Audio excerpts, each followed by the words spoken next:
Stéphane de Groot, c'est le nouveau talent belge de 47 ans qui envahit joyeusement notre espace médiatique français depuis quelques mois.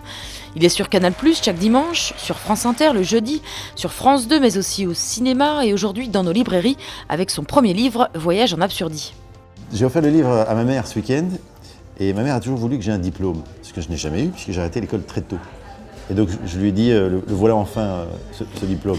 Ce livre rassemble ses chroniques télé intitulées Retour vers le futur, dans lesquelles il part chaque semaine à la rencontre d'une personnalité. Un prétexte pour nous embarquer dans ses divagations lexicales et dans son délire verbal. C'est en ce jour funeste, ou Louis de Funeste si vous voulez en rire, que la tête de John Fitzgerald Kennedy éclata en morceaux à cause d'un trou de balle. Annus horribilis pour les États-Unis, que cette année 63 donc, à cause d'un certain Lee Harvey Oswald, ou Oswalda, pour ceux qui ont toujours du mal à avaler la pastille. Je pense que très jeune, j'avais pas mal de difficultés à m'exprimer, parce que j'avais beaucoup de mal à apprendre les choses, techniquement. J'avais un terreau de dyslexie qui m'incitait à inverser les mots. Dans ma manière de parler et d'imaginer les choses, j'ai toujours été déconstruit. Et c'est le fait de lancer des mots en l'air et puis de les remettre dans un sens différent. Et donc c'est devenu assez ludique pour moi de jouer avec les mots.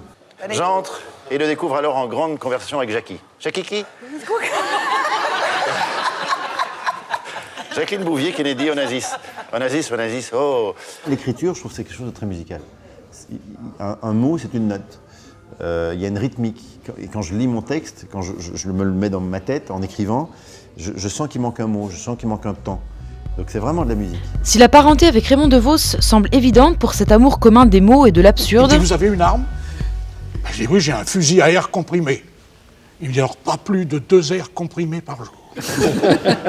Ce sont les expressions physiques de Louis de Funès qui l'ont le plus influencé. Il en manque une. J'ai une référence plus consciente en tant que spectateur quand j'étais petit de Funès. Où après, il y a eu quand j'ai commencé à jouer au début la comédie, j'avais un petit mimétisme à la de Funès que j'ai essayé de gommer parce que ça devient très vite caricatural et c'est absurde. Lorsque l'on se penche un peu sur le parcours de Stéphane de Groot, on s'aperçoit qu'il a déjà vécu plusieurs vies. Avant d'être un acteur, il a été pendant 15 ans pilote de course professionnel. J'étais assez gros quand j'étais petit. Socialement, je me sentais à l'écart. Et quand je voyais les pilotes de Formule 1, je me suis dit, mais ce sont des gens qu'on adule, qu'on aime, ce sont des héros. Et c'était pareil pour la comédie de Funès, il faisait marrer tout le monde. Et le matin, quand j'arrivais à l'école, tout le monde parlait de Funès en disant, est-ce que tu as vu le film d'hier? Et ils étaient tous à se marrer en parlant de Funès.